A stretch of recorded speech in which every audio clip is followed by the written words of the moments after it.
வணக்கம் மகர ராசி நேயர்களே. இன்னைக்கு நம்ம பார்க்க போகிறது மகர ராசியை பற்றி. மகர ராசிக்காரங்களுடைய வாழ்க்கையில் எதையுமே லைட்டாக எடுத்துக்க மாட்டாங்க. நான் பார்த்துக்கிறேன், நான் சமாளிச்சிருவேன், இதே அவங்களோட பழக்க வார்த்தையாகவே இருக்கும். யாராவது பொறுப்பை தள்ளுனாங்க அப்படின்னா எதிர்த்து பேசவே மாட்டாங்க. எடுத்துக்குவான். ஏன்னா அவனுக்கு தோணும் நான் இல்லைன்னா இது சரியாக நடக்காதுன்னு. இந்த குணம் ரொம்பவே நல்லது. ஆனால் இதில் தான் முக்கியமான சிக்கலும் உங்களுக்கு ஆரம்பிக்குது. மகர ராசிக்காரங்களுடைய வாழ்க்கையில் ஒருத்தர் வருவாங்க. அவங்க கத்தவே மாட்டாங்க, ஆணையிடவும் மாட்டாங்க, ஆனால் முழுசாக நம்பிக்கையை நடிப்பாங்க. நீ இருந்தாதான் வேலை சரியாக நடக்கும், நீ உன்னோட பொறுப்பு மாதிரி யாருமே இங்கே கிடையாது. இந்த வார்த்தைகள் தான் மகர ராசிக்காரங்களுக்கு ரொம்ப பெருமையாக தோணும். ஆனால் அந்த நபர் மெதுவாக தன்னுடைய வேலையை மகராசி ராசிக்காரங்க மேலே தள்ளிடுவாங்க. அவனுக்கு அது தெரியாது. ஏன்னா அது பாராட்டு மாதிரி. மகர ராசிக்காரங்க ஒரு நாள் ஓய்வெடுக்க நினச்சாங்க அப்படின்னா உள்ளுக்குள்ளேயே ஒரு குரல் வரும், இப்போ ஓய்வெடுத்தா வேலை பாதிக்குமோ, என்னை நம்பி இருக்காங்க அப்படிங்கிற ஒரு யோசனை உங்களுக்கு வந்துடும். இந்த குற்ற உணர்ச்சியே அந்த நபரை பேசாமல் வளர விடுவாங்க. நீ இல்லைன்னா நின்றுரும் அப்படின்னு சொல்கிற மாதிரி. இந்த குற்ற உணர்ச்சியே அந்த நபரை பேசாமல் வளர விடுவான். நீ இல்லைன்னா எல்லாமே நின்றுன்னு சொல்லி சின்ன சின்ன வார்த்தைகளால் மகர ராசிக்காரங்களை கட்டி போட்டுருவாங்க. அப்புறம் ஓய்வு, சந்தோஷம், தன் வாழ்க்கை எல்லாமே பின்னாடி போயிடும். ஒரு கட்டத்துக்கு மேலே மகர ராசிக்காரங்க தன்னை மனுஷனாக இல்லை ஒரு பொறுப்பாக தான் பார்க்க ஆரம்பிப்பாங்க. அவனோட வலி, அவனோட சோர்வு, அவனோட ஆசைகள் இது எல்லாமே பின்னாடி ஒதுக்கப்படும். அந்த நபர் எப்போவுமே தான் அமைதியாக இருக்கிறவங்க தான். ஏன்னா அவங்களோட சுமை மகர ராசிக்காரங்க மேலே மாறி போய்கிட்டே இருக்கும். அதனால் எப்பொழுதுமே இனிமேட்டு மகர ராசிக்காரங்க சின்ன வயசுலேருந்தே நான் பெரியவன் மாதிரி நடக்கணும்னு கற்றுக்கிட்டவங்க. அவனுக்கு விளையாட்டு கூட பொறுப்போட தான் வரும். சிரிக்கணும்னா கூட இது சரியான நேரமானு யோசிக்கக்கூடியவங்க. அவங்கள சுற்றி இருக்கிறவங்களுக்கு இது பாதுகாப்பாக தெரியும், இவன் இருக்கான் கவலை இல்லைன்னு. ஆனால் அந்த பாதுகாப்பு மகர ராசிக்காரங்களுக்கு சிறையாக மாறும். அவன் சும்மா உட்காந்தா உள்ளுக்குள்ளே நிம்மதி வராது. ஏதாவது செய்யணும், யாருக்காவது உதவணும், எங்கேயாவது பொறுப்பு எடுத்துக்கணும், அப்படியே அவன் மனசுக்கு பழகிரும். அந்த நேரத்தில் தான் ஒருத்தன் நுழைகிறான். அவனோட சோம்பேறி மாதிரி தெரிய மாட்டான் அவன். ஆனால் அவன் எப்போதுமே நீ பார்த்துக்கோன்னு சொல்கிறவன், அவனுடைய வேலையை தள்ளுறவன். ஆனால் பாராட்டை போட்டு தள்ளுவான். நீ இல்லை அப்படின்னா இது நடக்காது, முன்ன மாதிரி இங்கே ஆளே இல்லை, நீ இருந்தாதான் நிம்மதி. இந்த வார்த்தைகளை மகர ராசிக்காரங்களுக்கு ஒரு மருந்து மாதிரி. அவன் அப்படியே இன்னும் வேகமாக ஓட ஆரம்பிச்சுக்கிட்டே இருப்பான். மெதுவாக அவனோட நாள் முழுசுமே பிறருக்காக நிரம்பும். காலையில் ஆரம்பித்ததும் யாரோட பிரச்சனை, இரவு முடியும் போதும் யாரோட வேலை. தான் எப்படி இருக்கான் அப்படிங்கிற உணர்ன தருணம் எல்லாமே இதெல்லாம் யாருக்குமே தெரியாது. ஏன்னா அவன் சொல்ல மாட்டான். மகர ராசிக்காரங்க உதவி கேட்க தெரியாதவங்களாம் இருப்பாங்க. அவனுக்கு தோணும் நான் கேட்டால் என் மதிப்பு குறைஞ்சு போயிடும் அப்படின்னு மகர ராசிக்காரங்களுக்கு எப்பொழுதுமே தோணிக்கிட்டே இருக்கும்.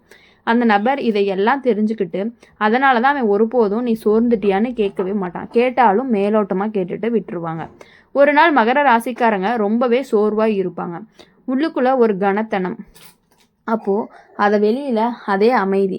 அப்போது அவன் தனக்குள்ளேயே கேட்பான், நான் ஏன் இவ்வளவு தாங்குறேன், இதில் என்ன சந்தோஷம்? அந்த கேள்விக்கு உடனே பதிலும் கிடைக்காது. மகர ராசிக்காரங்களோட பிரச்சனை அவனுடைய துன்புறுத்துறது கிடையாது. அவன் அதை துன்பம்னு ஏற்றுக்கவும் மாட்டான். இது எல்லாமே சாதாரணம், இதுதான் வாழ்க்கைன்னு சொல்லி அவனே சமாதானப்படுத்திக்குவான். அந்த நபர் தான் ரொம்பவே அமைதியாக இருக்கக்கூடிய நபர். ஏன்னா சிஸ்டம் சரியாக வேலை செய்கிற மாதிரி மகர ராசிக்காரங்க இருக்காங்க அப்படிங்கிற ஒரு நம்பிக்கையில் அவங்க எந்த வேலையுமே செய்யாமல் அந்த வேலையை உங்ககிட்டயே கொடுத்துருவாங்க. ஒரு நாள் மட்டும் மகர ராசிக்காரங்களுக்கு ஒரு விஷயத்துக்கு இல்லைன்னு சொன்னீங்க அப்படின்னா அப்போ தான் உண்மையான முகமே உங்களுக்கு தெரிய ஆரம்பிக்கும். அந்த நபர் அமைதியாக சொல்லுவான், நீ மாறிட்ட, முன்னாடி இப்படி இல்லை, நான் உன்னை நம்பினேன் அப்படின்னு சொல்லுவாங்க.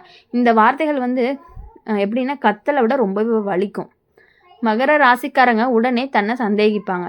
நான் தான் தவறாக மாறிட்டணும், நான் சுயநலமாக ஆகிட்டணும் அப்படின்னு தான் நீங்கள் யோசிப்பீங்களே தவிர அவங்க மேலே இருக்க தப்பு உங்களுக்கு எப்பொழுதுமே புரியாது.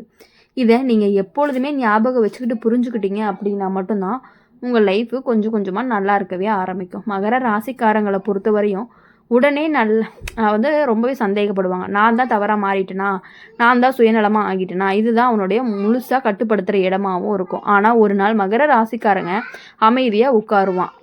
ஆனால் ஒரு நாள் மகர ராசிக்காரங்க அமைதியாக உட்காந்து எதுவுமே பேசாமல் உள்ளுக்குள்ளே ஒரு தெளிவு வரும். அமைதியாக இருந்தீங்கன்னா நான் எல்லாருக்காகவும் வாழ்ந்தேன், ஆனால் எனக்காக யாருமே இல்லை அப்படிங்கிற யோசனை உங்களுக்கு வரும். அந்த நாளுக்கு அப்புறம் தான் அவன் மாறவே மாட்டான். ஆனால் அவன் எல்லையில வைப்பான். அவன் இன்னும் பொறுப்பாக தான் இருப்பான், ஆனால் சுமையை தூக்க மாட்டான். உதவி செய்வான், ஆனால் தன்னை அழிச்சிக்கவே மாட்டான். மகர ராசிக்காரங்க உண்மையிலேயே அழிக்க வரக்கூடிய நபர் யார் அப்படின்னா, உன்னுடைய பொறுப்புணர்ச்சியை, உன்னுடைய வாழ்க்கையை மூடுற சங்கிலியாக மாத்துறவன் தான். அவன் எப்பயுமே கத்த மாட்டான், அடிக்க மாட்டான், அவன் உன்னை நீயாவே இருக்கவே விட மாட்டான். அதுதான் உனக்கு மிகப்பெரிய ஆபத்தாகவே இருந்துட்டு இருக்கும். கடைசியாக ஒரு விஷயம், மகர ராசிக்காரங்களுக்கு வேர் மாதிரி. வேர் எல்லாத்தையுமே தாங்கும், ஆனால் வேர் தானாகவே உலர்ந்துட்டாங்க அப்படின்னா மரம் நின்றாலும் உள்ளுக்குள்ளேயே செத்து போயிடும். அது மாதிரி தான் இப்போது மகர ராசிக்காரங்களை பொறுத்த வரையும் ஒரு வேலை அப்படின்னு எடுத்துக்கிட்டால் அந்த வேலையை முழுசாக செஞ்சு முடிக்காமல் மற்ற வேலைகளை தொடவே மாட்டாங்க. அதனால தான் எல்லாருமே ஒரு வேலையை உங்ககிட்ட ஒப்படைச்சா நல்லாயிருக்கும்னு நினைக்கிறாங்க. அது ஒரு பெருமை தான். ஆனால் அந்த பெருமையாக அதை நினைக்காம அதை மாற்றி அந்த வேலையை அவங்ககிட்ட கொடுத்தா நம்ம செஞ்சு முடிச்சிடலாம் அப்படின்னு நினைப்பாங்க. மகர ராசிக்காரங்க வெளியில் ரொம்பவே அமைதியாக இருக்கக்கூடியவங்களாக இருப்பாங்க, ஆனால் உள்ளுக்குள்ளே எப்போதுமே ஒரு கணக்கு ஓடிக்கிட்டே இருக்கும். இதுக்கு பிறகு என்ன, நாளைக்கு என்ன செய்யணும், நான் தவறாக விட்டுட்டேனா அப்படின்னு யோசிச்சுட்டே இருப்பீங்க. இந்த மனசு ஒரு நாளும் முழுசாக ஓய்வு எடுக்காது. அவனை சுற்றி இருக்கிறவங்களுக்கு இது தெரியாது. அவங்க நினைப்பாங்க இவன் ரொம்ப ஸ்ட்ராங் அப்படின்னு. ஆனால் ஸ்ட்ராங்காக இருக்கிறதுக்காக அவன் செலுத்துகிற விலை யாருக்குமே தெரியாது. மகர ராசிக்காரங்க தோல்வியையும் தனியாக தான் தாங்குவாங்க, வெற்றியையும் தனியாக தான் தாங்குவாங்க. பாராட்டு வந்தால் சின்ன சிரிப்போட சரின்னு சொல்லி முடிச்சிருவாங்க. அந்த இடத்துல ஒருத்தர் அவனோட வாழ்க்கையில் நுழையிறாங்க அப்படின்னா அவன் அறிவாளி மாதிரி பேசுவான், அவன் அனுபவம் நிறையான்னு காட்டுவான். உன்ன மாதிரி ஆள் இருந்தால் போதும், நீ தான் சரியான நபர். இந்த வார்த்தைகளால் மகர ராசிக்காரங்களோட உள்ளுக்குள்ளே இருக்கக்கூடிய பொறுப்புணர்ச்சியை தூண்டிக்கிட்டே இருப்பாங்க. அவன் முதல்ல சின்ன விஷயங்களை மட்டும்தான் தள்ளுவான். இதை நீ பார்த்துக்கலாம், நீ இதை பார்த்துக்க முடியும், இது உனக்கு ஈஸியாக இருக்கும். மகர ராசிக்காரங்க யோசிக்காமையே உங்கள் மேலே அந்த இதை திணிச்சிருவாங்க.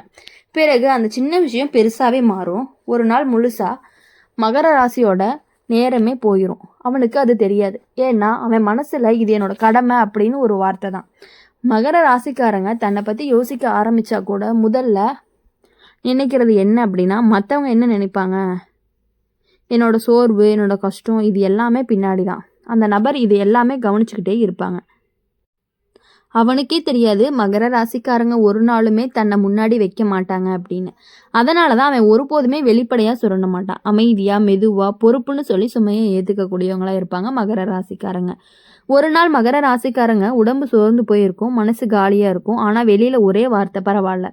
இந்த பரவாயில்ல தான் அவனோட அதிக ஆபத்தான பழக்கமாகவும் இருந்துக்கிட்டே இருக்குது. ஏன்னா பரவாயில்லன்னு சொல்லி சொல்லி அவனோட வாழ்க்கையவே பரவாயில்லாமல் போயிடும் அப்படிங்கிறது அவனுக்கு இன்னும் தெரியாமல் இருக்குது. அவனோட உள்ளுக்குள்ளே ஒரு கோபம் வளரும், ஆனால் அதை வெளியே காட்ட மாட்டான். கோபத்தை காட்டுறது பலவீனம் அவன்னு கற்றுக்கிட்டவனாக இருப்பான். அந்த கோபம் தான் மெதுவாக சோர்வாக மாறும், சோர்வு வெறுமையாக மாறும். ஒரு நாள் அவன் தனியாக உட்காரும் பொழுது ஒரு கேள்வி வரும், நான் இவ்வளோ உழைச்சேன் ஆனால் எனக்கு என்ன கிடைச்சிது அப்படின்னு. அந்த கேள்விக்கு உடனே பதில் கிடைக்காது, ஆனால் அது அவனை மாற்றவும் ஆரம்பிக்கும்.